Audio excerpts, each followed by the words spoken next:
Court रे advocate clerk भावे कार्य करती। गत 2024 मसीह मुंडरकुला ग्राम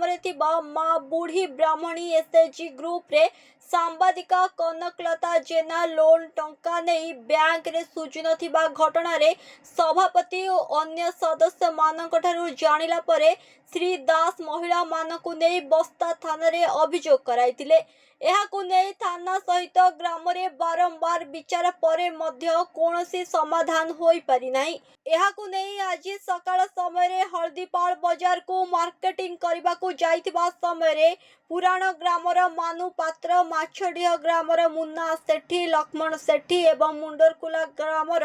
हर विश्वास प्रदीप जेना कहीं एसएचजी ग्रुप महिला मानकु नहीं विभिन्न अश्लील भाषा रे गाली गुलज टणा उटरा सहित माड़ मारितिले। मु विभिन्न प्रकार केस आसे मु थाना को भी आसे लोक साथ ये बुझा बुझी जाए बुझी पार बुझे दिए वो कंप्रोमाइज कर छाड़े कोर्ट रे भी आसे केस भी कंप्रोमाइज कर दिए। प्रदीप जेना मांडुरकुला सी आज की 3-4 वर्ष है गोटे ग्रुप रु पैसा जाल कर टिपु आका उठे नहीं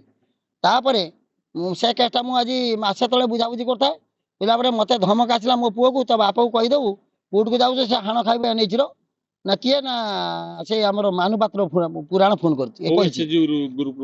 बुढ़ी ब्राह्मणी मांडुरकुला एसएचजी ग्रुप रु प्रदीप जेना माँ कनक जेना माँ पुओ दिन मिशा प्रशासन कर पैसा जाल टिप करके सब नहीं 3 लाख टंका। ये लोक मैंने जो गरीब लोक मैंने खातार मास को 100 टका आज 10-12 वर्ष रखिले से लोकर काम कर रजनी महाती काम कर चलती से पैसा भी 56,000 टका खाता कटिगला से कांदा काटा कले मुझे ठीक अच्छे थाना को जावा गोटे एफआईआर देवा एसआर कथा गोटे कंप्रोमाइज जाल दस्तखत देले बैंक रो कोन जानि पले ना बैंक रो जानि पारलेनी सेतबेले से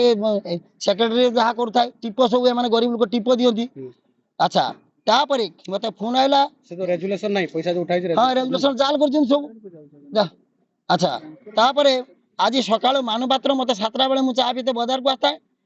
ता घर पुराण कहला माँ आगे तो खोजुची तो देखा पाऊनी से था आउ